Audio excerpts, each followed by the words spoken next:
हम पढ़ाने वाले हैं टेंस, जिसको हिंदी में कहा जाता है काल, और जो बतलाए समय की चाल उसे कहते हैं काल। काल का अर्थ क्या होता है? तो समय, यानी कि टेंस का मतलब होता है समय। ठीक है, टेंस से समय का बोध होता है। और आप लोग जानते हैं कि समय को 3 वर्गों में बांटा गया है। एक ऐसा समय होता है जो हमारे जीवन में कभी आया था, अब वह क्या हो गया है? बीत चुका है। एक समय ऐसा होता है जो हमारे जीवन में आया हुआ है और वह चल रहा है, और एक समय ऐसा होता है जो हमारे जीवन में आने वाला है। ठीक है, तो जो समय हमारे जीवन से चला गया, यानी कि जो समय बीत गया, उसे कहते हैं पास्ट टेंस, मतलब कि भूतकाल। और जो समय अभी चल रहा है, उन समय को कहते हैं वर्तमान काल। और जो समय हमारे जीवन में आने वाला है, उसे कहते हैं फ्यूचर टेंस।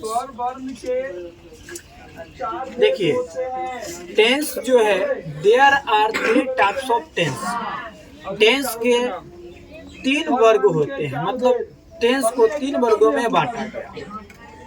पहला प्रेजेंट टेंस, दूसरा पास्ट टेंस, और तीसरा होता है फ्यूचर टेंस।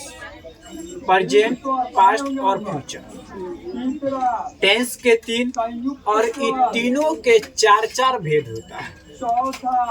प्रेजेंट टेंस का भी 4 भेद, फ्यूचर टेंस का भी 4 भेद, और पास्ट टेंस का भी 4 भेद। तो तीनों का 4 है। तो टोटल आपको टेंस में 12 स्ट्रक्चर को मिलने पढ़ना होता है, जिसमें 4 गो होता है प्रेजेंट टेंस का, 4 गो होता है फ्यूचर टेंस का, और 4 होता है पास्ट टेंस का। ठीक है, जिसमें अभी हम लोग प्रेजेंट टेंस के बारे में पढ़ेंगे। और प्रेजेंट टेंस को ही बताएं कि प्रेजेंट टेंस को 4 वर्गों में है सो बांटा गया। पास्ट टेंस को भी 4 वर्गों में बांटा गया, और फ्यूचर टेंस को भी 4 वर्गों में ही बांटा गया। तो हम सबसे पहले प्रेजेंट टेंस के बारे में देखते हैं कि प्रेजेंट टेंस के 4 प्रकार कौन कौन से हैं। ठीक है, ध्यान से देखिएगा। ये हो गया आपका टेंस। आपको हम अभी जस्ट बताए कि टेंस को जो है सो बाबू 3 वर्गों में बांटा गया, जिसमें पहला होता है प्रेजेंट, दूसरा होता है पास्ट, और तीसरा होता है जिसका नाम है फ्यूचर। तो ये 3 है सो टेंस होते हैं, प्रेजेंट, पास्ट और फ्यूचर। और इन तीनों के 4 भेद होते हैं। ठीक है, प्रेजेंट के भी 4 होते हैं। और प्रेजेंट के 4 कौन होते हैं? तो इसके पहला का नाम है प्रेजेंट इंडेफिनिट। किसी किसी का 2 नाम है ना। इसको पहला प्रेजेंट का जो पहला है ना, पहला जो भेद है, उसको कहा जाता है सिंपल प्रेजेंट टेंस या प्रेजेंट इंडेफिनिट टेंस। ठीक है, तो या तो आप सिंपल प्रेजेंट टेंस लिख लीजिए, या आप प्रेजेंट इंडेफिनिट टेंस लिख लीजिए। ठीक है, दूसरा का नाम है कंटिन्यूअस, मतलब प्रेजेंट कंटिन्यूअस। दूसरा का नाम है प्रेजेंट कंटिन्यूअस। तीसरा का नाम है प्रेजेंट परफेक्ट टेंस। हम सिर्फ और सिर्फ परफेक्ट लिख रहे हैं। ठीक है, प्रेजेंट परफेक्ट टेंस। और इसका चौथा जो होता है वह दूसरा और तीसरा को मैचिंग करके बनाया जाता है, यानी कि present perfect continuous tense. Present perfect continuous tense. देखिए, प्रेजेंट के ये 4 भेद। Simple present tense, present continuous tense, present perfect tense, present perfect continuous tense. Same यही 4 पास्ट का होता है, बस इसमें पास्ट ऐड कर दीजिए, है ना। Simple past tense, past continuous tense, past perfect tense, past perfect continuous tense. इसका भी सेम ही होता है, इसका भी same. Simple future tense, future continuous tense, future perfect tense और फ्यूचर परफेक्ट कंटिन्यूअस टेंस, सबका सेम होता है। जो इसका पहला उसका भी वही, इसका भी पहला वही, जो इसका 2 नंबर है वही इसका भी होगा, यही इसका भी होगा, सबका सेम है, ठीक ना। तो अभी जो है हम मेनली पढ़ेंगे प्रेजेंट टेंस, और प्रेजेंट टेंस में चारों में हम पहला पढ़ेंगे जिसका नाम है प्रेजेंट इंडेफिनिट टेंस। इसको प्रेजेंट इंडेफिनिट टेंस को दूसरा में यानी कि दूसरा नाम है सिंपल प्रेजेंट टेंस। तो अभी हम लोग सिंपल प्रेजेंट टेंस अर्थात प्रेजेंट इंडेफिनिट टेंस को पढ़ेंगे। सुनिए, इसका पहचान होता है ना, ताकि आप पहचान कर सको कि हाँ यह कौन टेंस में है ना। तो पहचान करने के लिए हिंदी में इसके कुछ जो है शब्द दे रखे हैं, है ना, कुछ अक्षर दे रखे हैं जिससे हम पता कर सकते हैं कि हाँ यह कौन टेंस में है। उसके बाद इंग्लिश में भी वर्ब से और हेल्पिंग वर्ब से हम पता कर सकते हैं कि यह कौन टेंस में है ना। आपको अभी हम जस्ट 15 या 16 वर्ब फॉर्म्स लिखवाए हैं, बताए हैं कि वर्ब फॉर्म्स 5 होते हैं। आपको वर्ब के बारे में बहुत डिटेल से पढ़ा रखे हैं, है ना। और वर्ब फॉर्म्स होते हैं, वर्ब फॉर्म्स 5 होते हैं, वर्ब 1, वर्ब 2, वर्ब 3, वर्ब 4 और वर्ब 5, जिसमें वर्ब 1, वर्ब 2 और वर्ब 3 आपको याद करना पड़ेगा।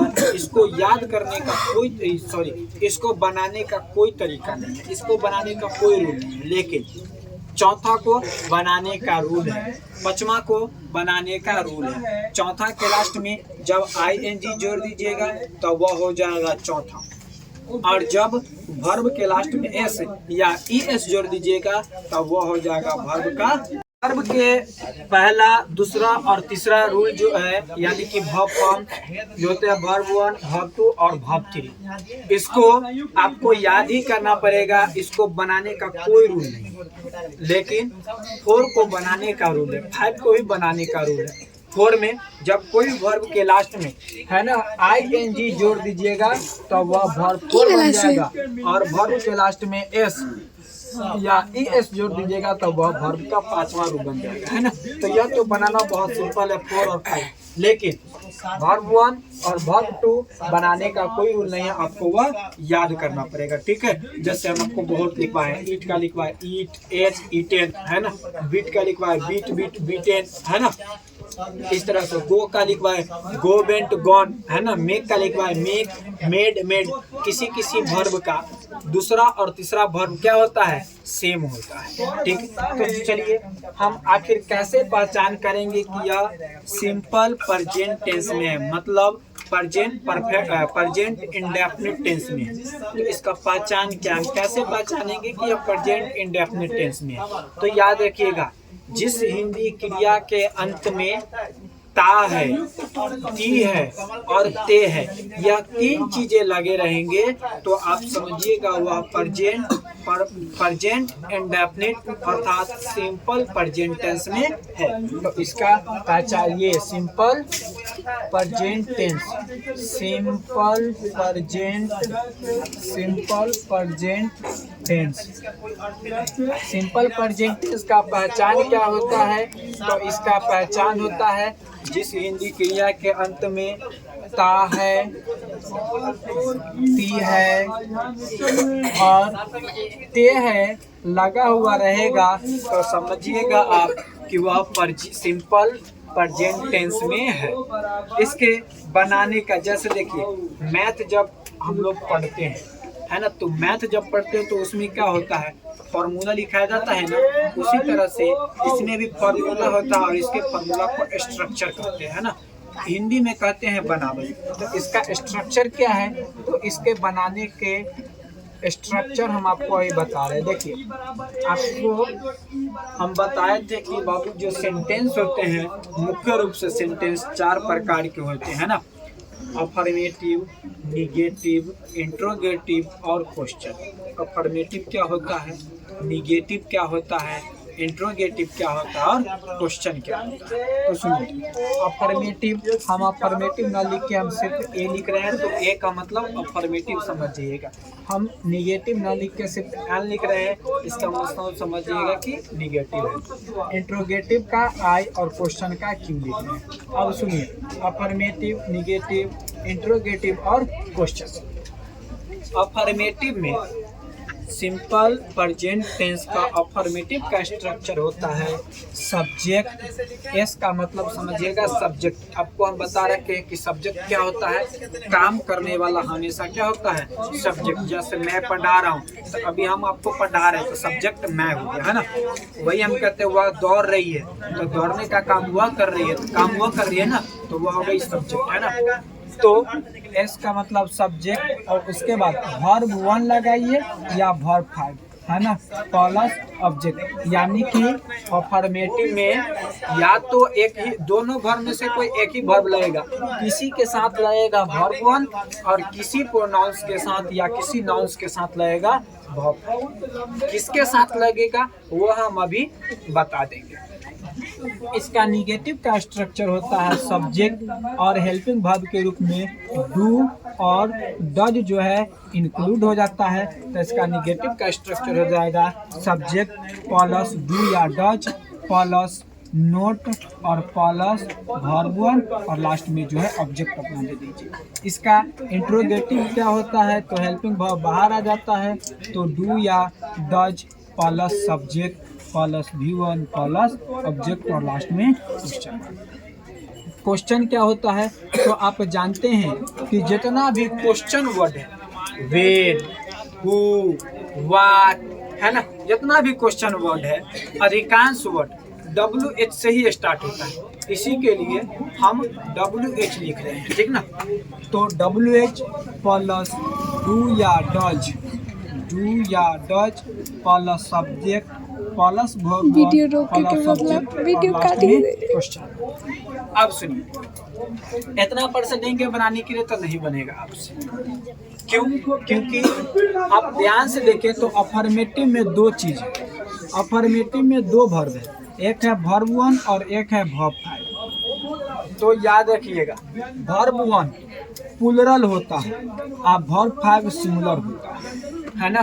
सिंगुलर में वर्ब 5 लगाते हैं और प्लूरल में वर्ब 1 लगाते हैं। तो सुनिए, वर्ब 1 का प्रयोग कहाँ करते हैं और वर्ब 5 का प्रयोग कहाँ करते हैं, ये चीज़ों की हमें नॉलेज होना चाहिए। अगर हमें नहीं पता है कि वर्ब 1 कहाँ लगेगा, ये नहीं पता है कि वर्ब 5 का प्रयोग कहाँ करेंगे, तो जिसके साथ वर्ब 1 लगाना है उसके साथ वर्ब 5 लगा देंगे, जिसके साथ वर्ब 5 लगाना है उसके साथ वर्ब 1 लगा देंगे, तो वह हमारा क्या हो जाएगा, गलत हो जाएगा, है ना। तो अभी हम आपको बताते हैं कि किसके साथ वर्ब 1 यूज होता है और किसके साथ, यानी कि किस नाउन या प्रोनाउन के साथ ऐसा वर्ब 5 प्रयोग होता है। तो सुनिए, वर्ब 5 का प्रयोग हम कहाँ करते हैं, तो याद रखिएगा, वर्ब 5 का प्रयोग जितना भी थर्ड पर्सन है और जो भी सिंगुलर नाउन है, यानी कि एक नाम उसके साथ होते हैं। कौन कौन से थर्ड पर्सन, तो ही, सी, इट तथा सिंगुलर नाउन मतलब एक नाउन, है ना। सिंगुलर नाउन यानी कि जो एक नाउन होते हैं ना, एक नाम हो गया, राम, सीता, गीता, कोई एक नाम, है ना, जो सिंगुलर हो मतलब अकेला हो, उसके साथ हम वर्ब 5 लगाते हैं, ठीक है। किसके किसके साथ, ही, सी, इट और एक नाम के साथ। अब सुनिए, इसी प्रोनाउंस के साथ यहाँ पे देखिए हेल्पिंग वर्ब में किसी के साथ डू और किसी के साथ है डज लगेगा।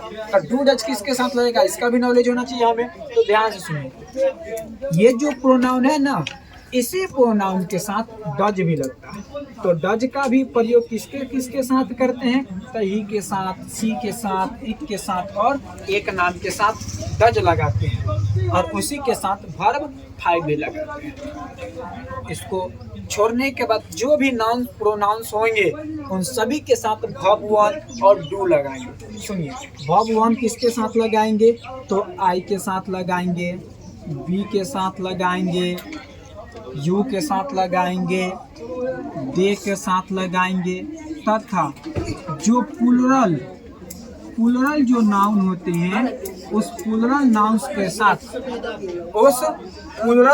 के साथ हम जो है वर्ब वन लगाते हैं और इसी प्रोनाउंस के साथ हम लोग यूज करते हैं हेल्पिंग वर्ब के रूप में डू।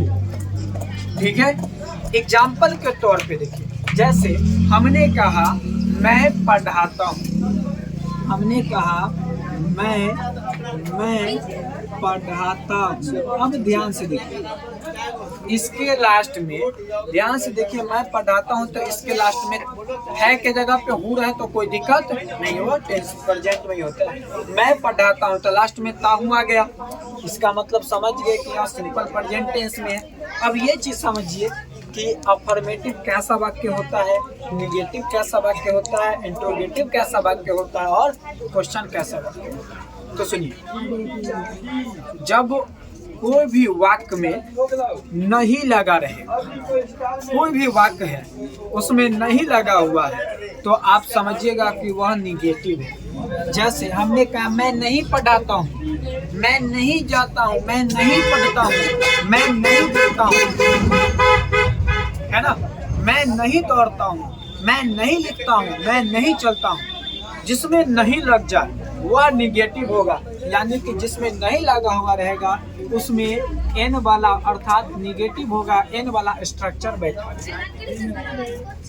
और जब वाक्य क्या से शुरू होगा, जब वाक्य क्या से शुरू होगा तो उसको हम कहते हैं इंट्रोगेटिव। जब वाक्य क्या से शुरू होगा, जैसे क्या मैं पढ़ाता हूँ, क्या मैं टहलता हूँ, क्या मैं खड़ा हूँ, क्या मैं लिखता हूँ, क्या मैं पढ़ता हूँ, क्या मैं चलता हूँ, है ना, क्या मैं दौड़ता हूँ। जब क्या से शुरू होगा, कोई वाक्य जो क्या से शुरू होगा तो वो होता है इंट्रोगेटिव, यानी कि आप आई वाला स्ट्रक्चर उसमें लगाएं। ठीक है, और वही क्या जब बीच में रहे या आपसे कोई क्वेश्चन पूछे, कब, कहाँ, कैसे, क्यों, किसके लिए, है ना, ये सब क्वेश्चन वर्ड है। जैसे आप कैसे पढ़ाते हैं, आप क्यों पढ़ाते हैं, आप कहाँ पढ़ाते हैं, आप कब पढ़ाते हैं, आप किसके साथ पढ़ाते हैं, आप किसको पढ़ाते हैं, है ना, वह कहाँ जाता है, जो भी क्वेश्चन आप क्या पढ़ाते हैं। देखिए, जब क्या शुरू में हो तो इंट्रोगेटिव, और वही क्या जब बीच में, जैसे क्या मैं पढ़ाता हूँ तो यह क्या शुरू में आ गया तो वह इंट्रोगेटिव। मैं क्या पढ़ाता हूँ, अब क्या आया बीच में, है ना, तो यह क्वेश्चन होगा। ठीक है, और जब नहीं लगा न हो, क्या लगा न हो, कब, कहाँ, क्यों, क्या, कैसे क्वेश्चन न पूछे तो वह साधारण वाक्य अर्थात अफर्मेटिव होता है। तो देखिए, मैं पढ़ाता हूँ या अफर्मेटिव है, तो अफर्मेटिव में है तो सबसे पहले कहा सब्जेक्ट, तो सब्जेक्ट क्या है, मैं, तो मैं का होता है आई। अब कहा आई के साथ वर्ब वन लगता है कि वर्ब फाइव लगता है, तो देखिए आई के साथ लगता है वर्ब वन, तो पढ़ाना का होता है टीच, तो हो जाएगा आई टीच। ठीक है, हम कहते हैं वह पढ़ाती है, हमने कहा वह पढ़ाती है, मतलब कि कोई लड़की है और वो पढ़ाती है।